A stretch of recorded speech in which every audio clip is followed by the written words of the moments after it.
Chapter 11, Discord and Din. One by one, the hours passed, and at exactly 5:22, by Tock's very accurate clock, Milo carefully opened one eye, and in a moment the other. Everything was still purple, dark blue, and black, yet scarcely a minute remained to the long, quiet night. He stretched lazily, rubbed his eyelids, scratched his head, and shivered once as a greeting to the early morning mist. "I must wake Chroma for the sunrise," he said softly. Then he suddenly wondered what it would be like to lead the orchestra and to color the whole world himself. The idea whirled through his thoughts until he quickly decided that since it couldn't be very difficult, and since they probably all knew what to do by themselves anyway, and since it did seem a shame to wake anyone so early, and since it might be his only chance to try, and since the musicians were already poised and ready, he would, but just for a little while. And so, as everyone slept peacefully on, Milo stood on tiptoes, raised his arms slowly in front of him, and made the slightest movement possible with the index finger on his right hand. It was now 5:23 a.m. As if understanding his signal perfectly, a single piccolo player played a single note, and off in the east a solitary shaft of cool lemon light flicked across the sky. Milo smiled happily, and then cautiously crooked his finger again. This time, 2 more piccolos and a flute joined in, and 3 more rays of light danced lightly into view. Then, with both hands, he made a great circular sweep in the air and watched with delight as all the musicians began to play at once. The cellos made the hills glow red, and the leaves and grass were tipped with a soft pale green as the violins began their song. Only the bass fiddles rested as the entire orchestra washed the forest in color. Milo was overjoyed because they were all playing for him, and just the way they should. "Won't Chroma be surprised?" he thought, signaling the musicians to stop. "I'll wake him now." But instead of stopping, they continued to play even louder than before, until each color became more brilliant than he thought possible. Milo shielded his eyes with one hand and waved the other desperately, but the colors continued to grow brighter and brighter and brighter until an even more curious thing began to happen. As Milo frantically conducted, the sky changed slowly from blue to tan, and then to a rich magenta red. Flurries of light green snow began to fall, and the leaves on the trees and bushes turned a vivid orange. All the flowers suddenly appeared black.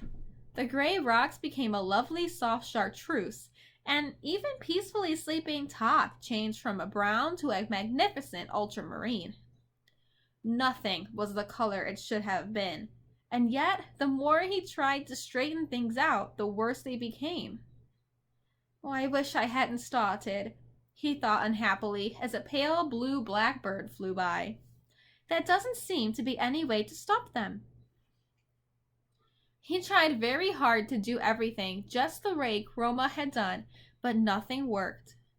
The musicians played on, faster and faster, and the purple sun raced quickly across the sky. In less than a minute it had set once more in the west, and then, without any pause, risen again in the east. The sky was now quite yellow, and the grass a charming shade of lavender.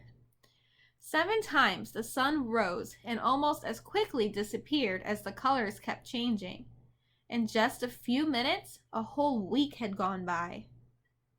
At last, the exhausted Milo, afraid to call for help and on the verge of tears, dropped his hands to his sides. The orchestra stopped. The colors disappeared, and once again it was night. The time was 5:27 a.m. "Wake up, everybody! Time for the sunrise!" he shouted with relief, and quickly jumped from the music stand. "What a marvelous rest!" said Chroma, striding to the podium. "I feel as though I'd slept for a week. My, I see we're a little late this morning. I'll have to cut my lunch hour short by 4 minutes." He tapped for attention, and this time the dawn proceeded perfectly. "You did a fine job," he said, patting Milo on the head. "Someday I'll let you conduct the orchestra yourself." Tok wagged his tail proudly, but Milo didn't say a word. And to this day, no one knows of the lost week but the few people who happened to be awake at 5:23 on that very strange morning. "We'd better be getting along," said Tok, whose alarm had begun to ring again, "for there's still a long way to go." Chroma nodded a fond goodbye as they all started back through the forest, and in honor of the visit, he made all the wildflowers bloom in a breathtaking display. "I'm sorry you can't stay any longer," said Alex sadly. "There's so much more to see in the Forest of Sight, but I suppose there's a lot to see everywhere if only you keep your eyes open." They walked for a while, all silent in their thoughts, until they reached the car, and Alec drew a fine telescope from his shirt and handed it to Milo. "Carry this with you on your journey," he said softly, "for there is much worth noticing that often escapes the eye, though if you could see everything from the tender moss on a sidewalk crack to the glow of the farthest star, and most important of all, you can see things as they really are, not just as they seem to be. It's my gift to you." Milo placed the telescope carefully in the glove compartment and reached up to shake Alec by the hand. Then he stepped on the starter and, with his head full of strange new thoughts, drove out the far end of the forest. The easy rolling countryside now stretched before them in a series of dips and rises that leaped up one side of each crest and slid gently down the other in a way that made stomachs laugh and faces frown. As they topped the brow of the highest hill, a deep valley appeared ahead. The road, finally making up its mind, plummeted down, as if anxious to renew acquaintance with the sparkling blue stream that flowed before. When they reached the floor of the valley, the wind grew stronger as it funneled through the rocks, and directly ahead a bright-colored speck grew larger and larger. "It looks like a wagon!" cried Milo excitedly. "It is a wagon, a carnival wagon," seconded Tok. And that's exactly what it was, parked at the side of the road, painted bright red, and looking quite deserted. On its side, in enormous white letters, bordered in black, was the inscription, "Cacophonous A Discord."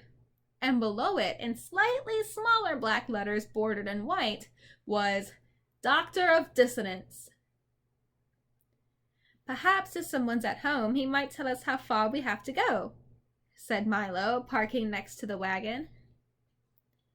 He tiptoed timidly up the 3 wooden steps to the door, tapped lightly, and leaped back in fright, for the moment he knocked, there was a terrible crash from inside the wagon that sounded as if a whole set of dishes had been dropped from the ceiling onto a hard stone floor.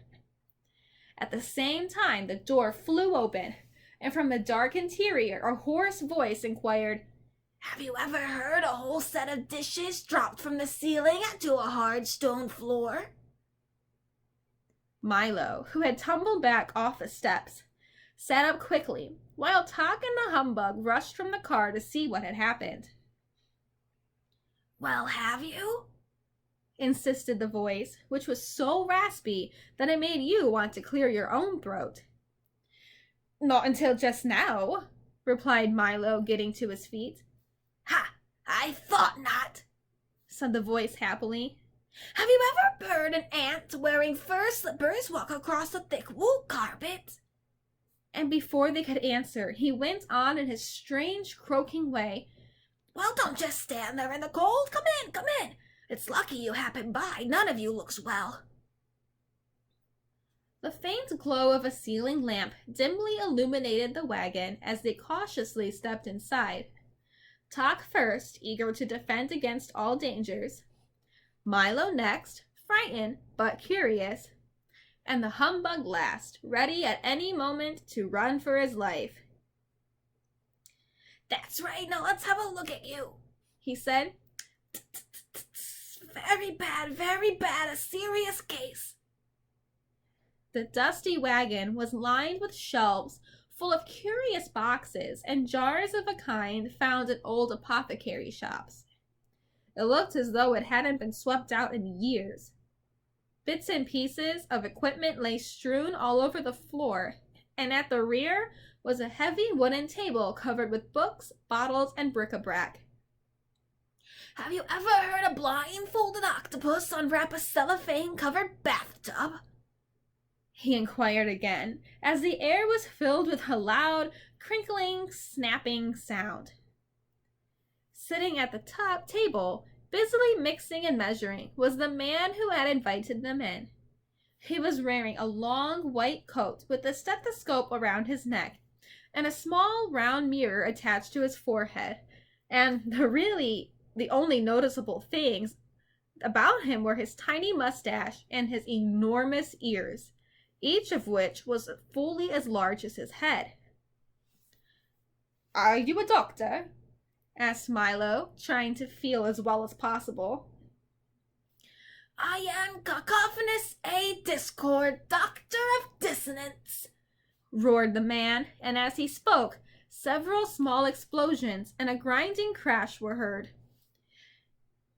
"What does the A stand for?"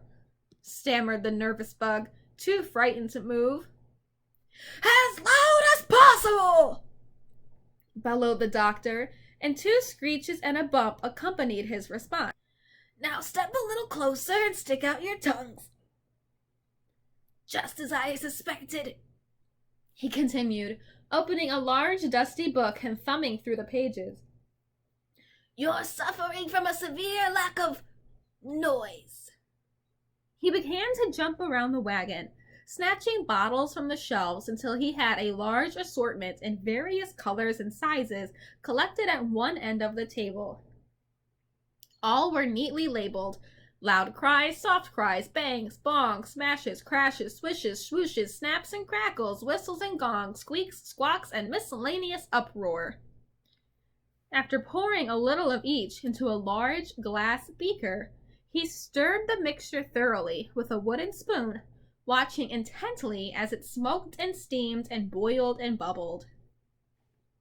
"Be ready in just a moment," he explained, rubbing his hands. Milo had never seen such unpleasant-looking medicine and wasn't at all anxious to try any.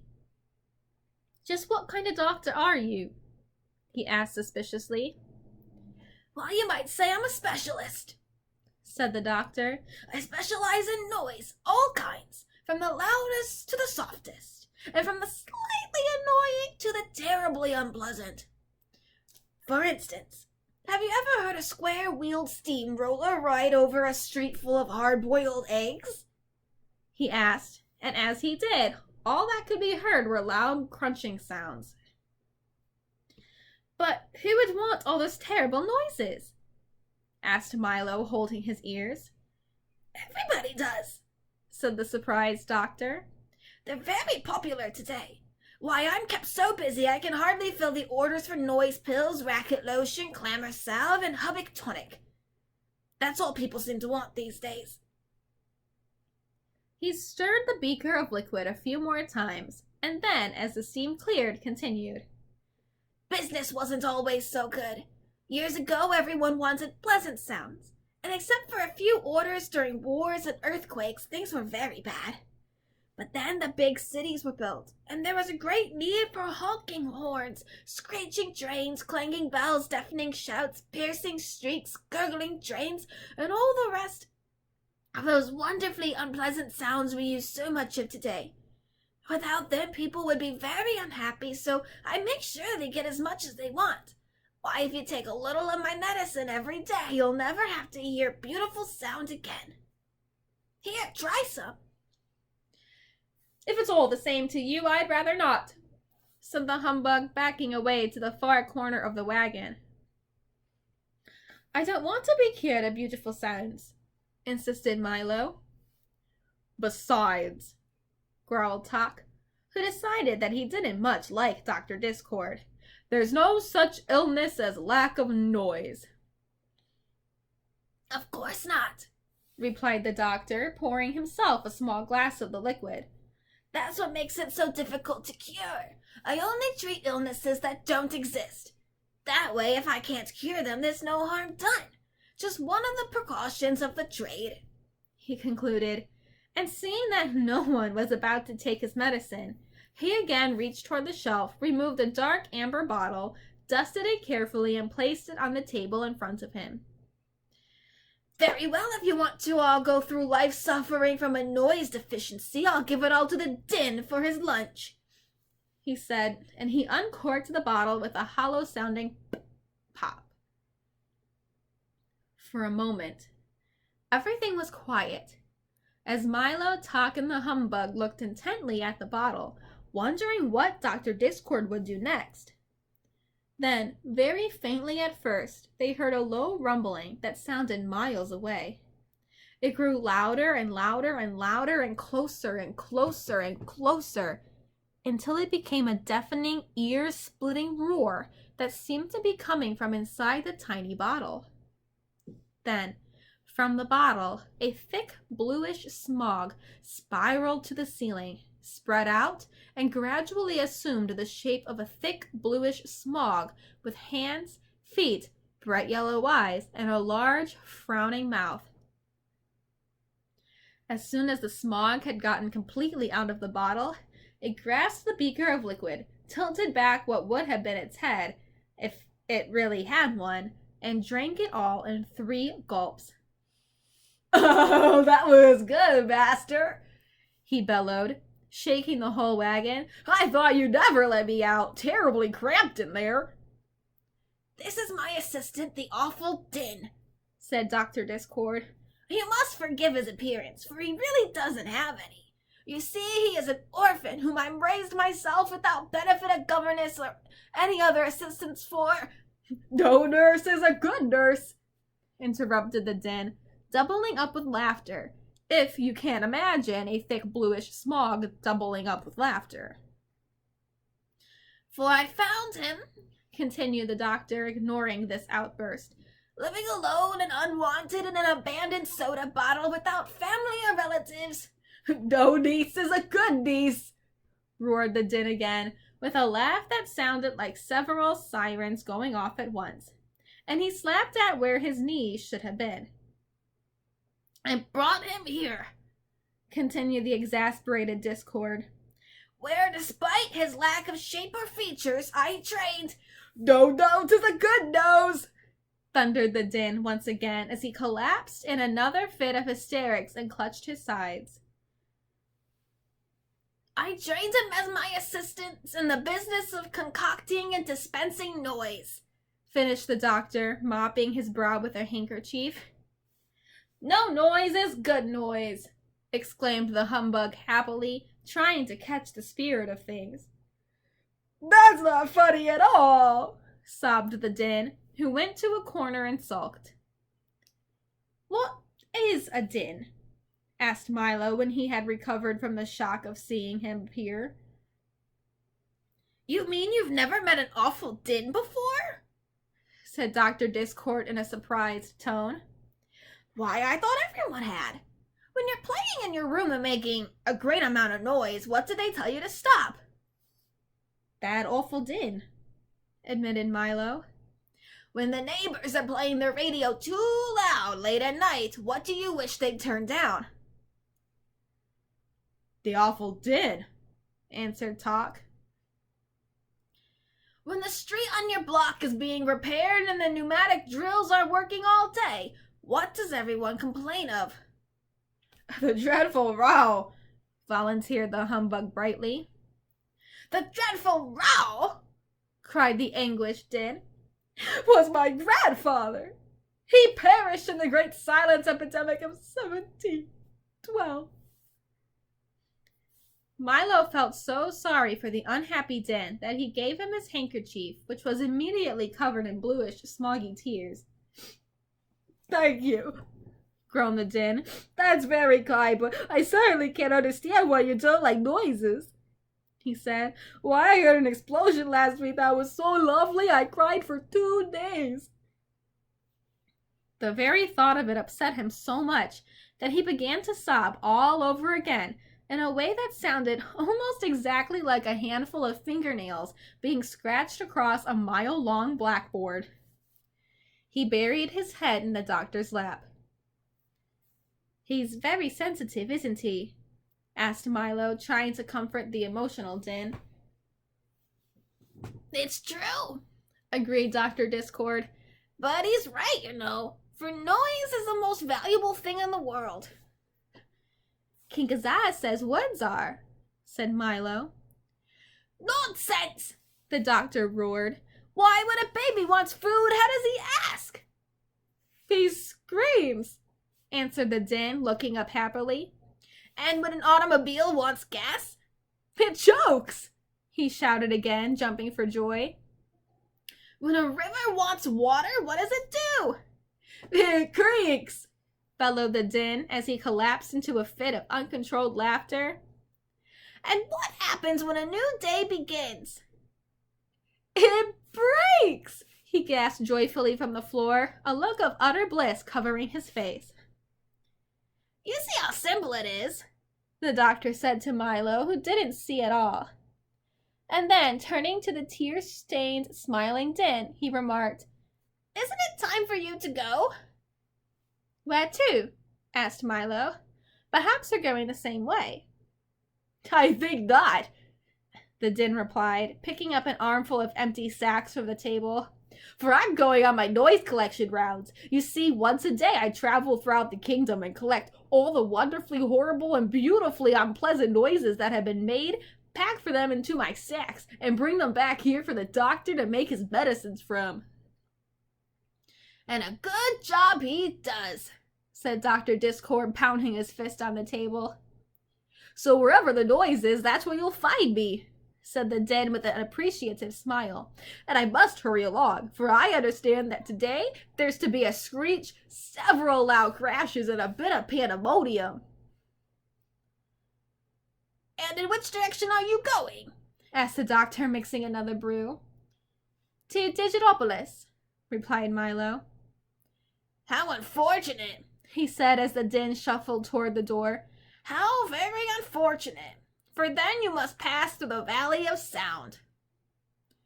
Is that bad? Asked the perpetually worried humbug. The Din paused in the doorway with a look of extreme horror on his almost featureless face, and the doctor shuddered in a way that sounded very much like a fast-moving freight train being derailed into a mountain of custard.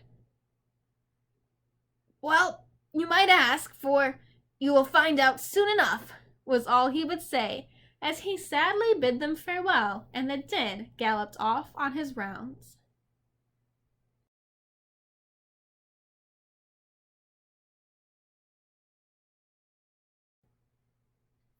Chapter 12, The Silent Valley. How agreeable and pleasant this valley is, thought Milo, as once again they bounced along the highway, with the humbug humming snatches of old songs to his own vast amusement, and Tock sniffing contentedly at the wind. I really can't see what Dr. Discord was so concerned about. There certainly couldn't be anything unpleasant along this road.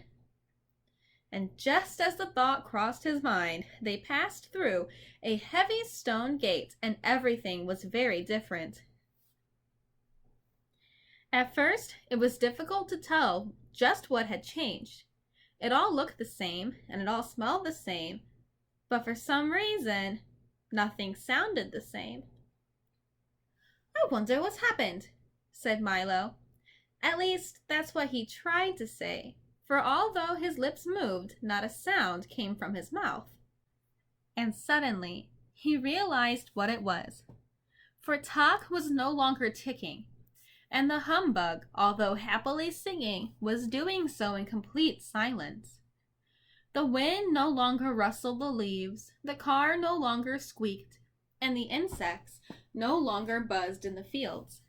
Not the slightest thing could be heard, and it felt as if, in some mysterious way, a switch had been thrown and all the sound in the world had been turned off at the same instant.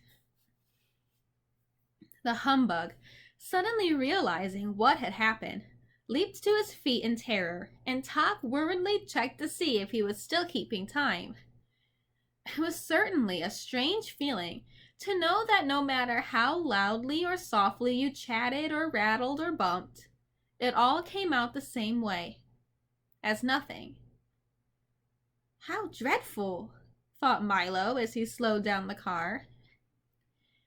The three of them began to talk and shout at once, with absolutely no result, until, hardly noticing where they were going, they had driven into the midst of a large crowd of people marching along the road. Some of them were singing at the top of their non-existent voices, and the others were carrying large signs which proclaimed, "Down with the silence! All quiet is no diet! It's laudable to be audible! More sound for all!" And one enormous banner stated simply, "Hear, hear!" Except for these and the big brass cannon being pulled along behind, they all looked very much like the residents of any other small valley to which you've never been.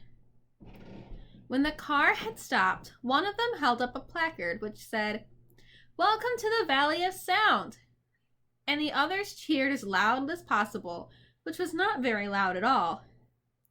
"Have you come to help us?" asked another, stepping forward with his question. "Please," added a third. Milo tried desperately to say who he was and where he was going, but to no avail. As he did, 4 more placards announced, "Listen, look carefully, and we will tell you of our terrible misfortune." And while the 2 of them held up a large blackboard, a third, writing as fast as he could, explained why there was nothing but quiet in the Valley of Sound. "At a place in the valley not far from here," he began, "where the echoes used to gather and the winds came to rest, there is a great stone fortress, and in it lives the Sound Keeper, who rules this land. When the old King of Wisdom drove the demons into the distant mountains, he appointed her guardian of all sounds and noises, past, present, and future.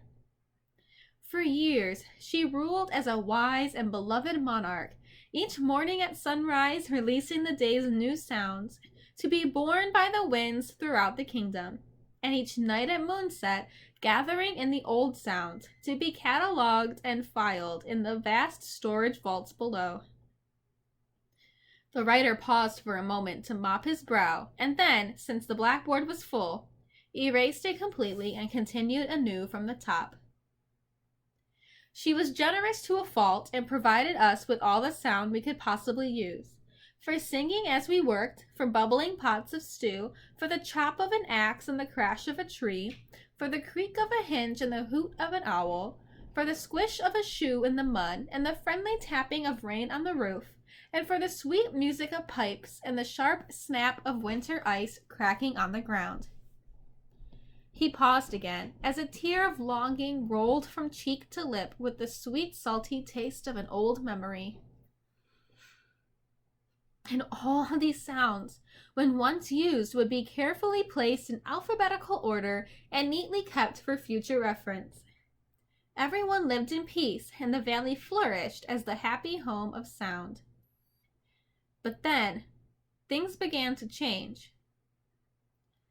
Slowly at first, and then in a rush, more people came to settle here, and brought with them new ways and new sounds, some very beautiful, and some less so. But everyone was so busy with the things that had to be done that they scarcely had time to listen at all. And as you know, a sound which is not heard disappears forever, and is not to be found again. People laughed less and grumbled more, sang less and shouted more, and the sounds they made grew louder and uglier. It became difficult to hear even the birds or the breeze, and soon everyone stopped listening for them. He, con- he again cleared the blackboard as the humbug choked back a sob and continued writing. The soundkeeper grew worried and disconsolate. Every day there were fewer sounds to be collected, and most of those were hardly worth keeping. Many people thought it was the weather, and others blamed the moon, but the general consensus of opinion held that the trouble began at the time that rhyme and reason were banished. But no matter what the cause, no one knew what to do. Then, one day, Dr. Discord appeared in the valley with his wagon of medicines and the bluish, smoggy din. He made a thorough examination and promised to cure everyone of everything, and the soundkeeper let him try. He gave several bad-tasting spoonfuls of medicine to every adult and child, and it worked, but not really as expected. For he cured everybody of everything but noise. The soundkeeper became furious. She chased him from the valley forever and then issued the following decree. From this day forward, the Valley of Sound shall be silent. Since sound is no longer appreciated, I hereby abolish it. Please return all unused amounts to the fortress immediately. And that's the way it has been ever since, he concluded sadly. There is nothing we can do to change it, and each day new hardships are reported. A small man, with his arms full of letters and messages, pushed through the crowd and offered them to Milo. Milo took one, which read, Dear Soundkeeper, we had a thunderstorm last week and the thunder still hasn't arrived. How long should we wait? Yours truly, a friend. Then he took a telegram which stated, Band concert, great success, stop. When may we expect the music? Stop. Now you see, continued the writer, why you must help us attack the fortress and free sound. What can I do? Wrote Milo. You must visit the soundkeeper and bring from the fortress one sound, no matter how small, with which to load our cannon. For if we can reach the walls with the slightest noise, they will collapse and free the rest. It won't be easy, for she is hard to deceive, but you must try. Milo thought for just a moment, and then, with a resolute, I shall, volunteered to go. Within a few minutes, he stood bravely at the fortress door. Knock, knock, he wrote neatly on a piece of paper, which he pushed under the crack. In a moment, the great portal swung open, and as it closed behind him, a gentle voice sang out, Right this way, I'm in the parlor. Can I talk now? Cried Milo happily, hearing his voice once again. Yes, but only in here, she replied softly. Now do come into the parlor. Milo walked slowly down the long hallway and into the little room where the soundkeeper sat listening intently to an enormous radio set, whose switches, dials, knobs, meters, and speaker covered one whole wall, and which at the moment was playing nothing. Isn't that lovely? She sighed. It's my favorite program. 15 minutes of silence, and after that there's a half-hour of quiet, and then an interlude of lull. Why, did you know that there are almost as many kinds of stillness as there are sounds? But, sadly enough, no one pays any attention to them these days. Have you ever heard the wonderful silence just before the dawn? She inquired. Or the quiet and calm just as the storm ends? Or perhaps you know the silence when you haven't the answer to a question you've been asked, or the hush of a country road at night, or the expectant pause in a room full of people when someone is just about to speak, or, most beautiful of all, the moment after the door closes and you're all alone in the whole house. Each one is different, you know, and all very beautiful if you listen carefully. As she spoke, The thousands of little bells and chimes which covered her from head to toe tinkled softly, and as if in reply, the telephone began to ring too. For someone who loves silence, he certainly talks a great deal, thought Milo. At one time I was able to listen to any sound made, any place, any time, the soundkeeper remarked, pointing toward the radio wall. But now I merely... Pardon me, interrupted Milo as the phone continued to ring. But aren't you going to answer it? No, not in the middle of the program, she replied, and turned the silence up a little louder. But it may be important, insisted Milo. Not at all, she assured him. It's only me. It gets so lonely around here with no sounds to distribute or collect that I call myself 7 or 8 times a day just to see how I am. How are you? He asked politely. Not very well, I'm afraid. I seem to have a touch of static, she complained. But what brings you here? Of course, you've come to tour the vaults. Well, they're usually open to the public only on Mondays from 2 to 4, but since you've traveled so far, we'll have to make an exception. Follow me, please. She quickly bounced to her feet with a chorus of jingles and chimes and started down the hallway. Don't you just love jingles and chimes? I do, she answered quickly. Besides, they're very convenient, for I'm always getting lost in this big fortress, and all I have to do is listen for them, and then I know exactly where I am. They entered a tiny cage-like elevator and traveled down for fully 3/4 of a minute, stopping finally in an immense vault whose long lines of file drawers and storage bins stretched in all directions, from where here began to where there ended, and from floor to ceiling. Every sound that's ever been made in history is kept here, said the soundkeeper, skipping down one of the corridors with Milo in hand. For instance, look here. She opened one of the drawers and pulled out a small brown envelope. This is the exact tune George Washington whistled when he crossed the Delaware on that icy night in 1777. Milo peered into the envelope, and sure enough, that's exactly what was in it. But why do you collect them all? He asked as she closed the drawer. If we didn't collect them, said the soundkeeper as they continued to stroll through the vault, the air would be full of old sounds and noises bouncing around and bumping into things. It would be terribly confusing, because you'd never know whether you were listening to an old one or a new one. Besides, I do like to collect things, and there are more sounds than almost anything else. Why, I have everything here from the buzz of a mosquito 1,000,000 years ago to what your mother said to you this morning. And if you come back here in 2 days, I'll tell you what she said tomorrow. It's really very simple. Let me show you. Say a word. Any word. Hello, said Milo, for that was all he could think of. Now, where do you think it went? She asked with a smile. I don't know, said Milo, shrugging his shoulders. I always thought that... Most people do, she hummed, peering down one of the corridors. Now let me see. First we find the cabinet with today's sounds. Ah, here it is.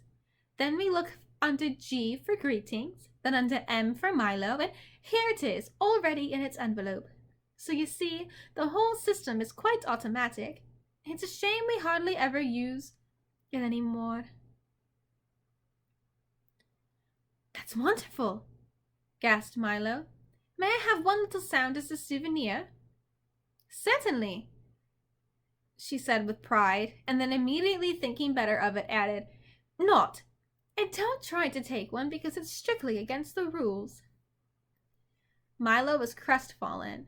He had no idea how to steal a sound, even the smallest one, for the soundkeeper always had at least one eye carefully focused on him. Now for a look at the workshops, she cried, whisking him through another door and into a large abandoned laboratory full of old pieces of equipment, all untended and rusting. This is where we used to invent the sounds, she said wistfully. Do they have to be invented? Asked Milo, who seemed surprised at almost everything she told him. I thought they just were. No one realizes how much trouble we go through to make them, she complained. Why, at one time the shop was crowded and busy from morning to night. But how do you invent a sound? Milo inquired. Oh, that's very easy, she said. First you must decide exactly what the sound looks like, for each sound has its own exact shape and size. Then you make some of them here in the shop, and grind each one 3 times into an invisible powder, and throw a little of each into the air every time you need it. But I've never seen a sound, Milo insisted. You never see them out there, she said, waving her arm in the general direction of everywhere. Except every once in a while on a very cold morning when they freeze. But in here we see them all the time. Here, let me show you. She picked up a padded stick and struck a nearby bass drum 6 times. 6 large, woolly, fluffy cotton balls, each about 2 feet across, rolled silently out onto the floor. You see? She said, putting some of them into a large grinder. Now listen. And she took a pinch of the invisible powder and threw it into the air with a boom, boom, boom, boom. Do you know what a hand clap looks like? Milo shook his head. Try it, she commanded. He clapped his hands once, and a single sheet of clean white paper fluttered to the floor. He tried it 3 more times, and 3 more sheets of paper did the very same thing. And then he applauded as fast as he could, and a great cascade of papers filled the air. Isn't that simple? And it's the same for all sounds. If you think about it, you'll soon know what each one looks like. Take laughter, for instance, she said, laughing brightly, and 1,000 tiny, brightly colored bubbles flew into the air and popped noiselessly. Or speech, she continued. Some of it is light and airy, some of it sharp and pointed, but most of all, I'm afraid, is just heavy and dull. How about music? Asked Milo excitedly. Right over here. We weave it on our looms. Symphonies are the large, beautiful carpets with all the rhythms and melodies woven in. Concertos are the tapestries, and all the other bolts of cloth are serenades, waltzes, overtures, and rhapsodies. And we also have some of the songs that you often sing, she cried, holding up a handful of brightly colored handkerchiefs. She stopped for a moment and said sadly, We even had one section over there that did nothing but put the sound of the ocean into seashells. This was once such a happy place. Then why don't you make sounds for everyone now? He shouted so eagerly that the soundkeeper leapt back in surprise. Don't shout so, young man. If there's one thing we need more of around here, it's less noise. Now, come with me and I'll tell you all about it, and put that down immediately. Her last remark was directed toward Milo's efforts to stuff one of the large drum beats into his back pocket. They returned quickly to the parlor, and when the soundkeeper had settled herself in a chair and carefully tuned the radio to a special hour of hush, Milo asked his question once again, in a somewhat lower voice. It doesn't make me happy to hold back the sounds, she began softly, for if we listen to them carefully, they can sometimes tell us things far better than words. But if that is so, asked Milo, and he had no doubt that it was, shouldn't you release them? Never, she cried. They just use them to make horrible noises which are ugly to see and worse to hear. I leave all that to Dr. Discord and that awful, awful din. But some noises are good sounds, aren't they? He insisted. That may be true, she replied stubbornly. But if they won't make the sounds that I like, they won't make any. But he started to say, and it got no further than that, For while he was about to say that he didn't think that was quite fair, a thought to which the obstinate soundkeeper might not have taken kindly, he suddenly discovered the way he would carry his little sound from the fortress. In the instant between saying the word and before it sailed off into the air, he had clamped his lips shut, and the butt was trapped in his mouth, all made but not spoken. "Well, I mustn't keep you all day," she said impatiently. "Now turn your pockets out so that I can see that you didn't steal anything, and you can be on your way." When he had satisfied the soundkeeper, he nodded his farewell, for it would have been most impractical to say "thank you" or "good afternoon," and raced out the door.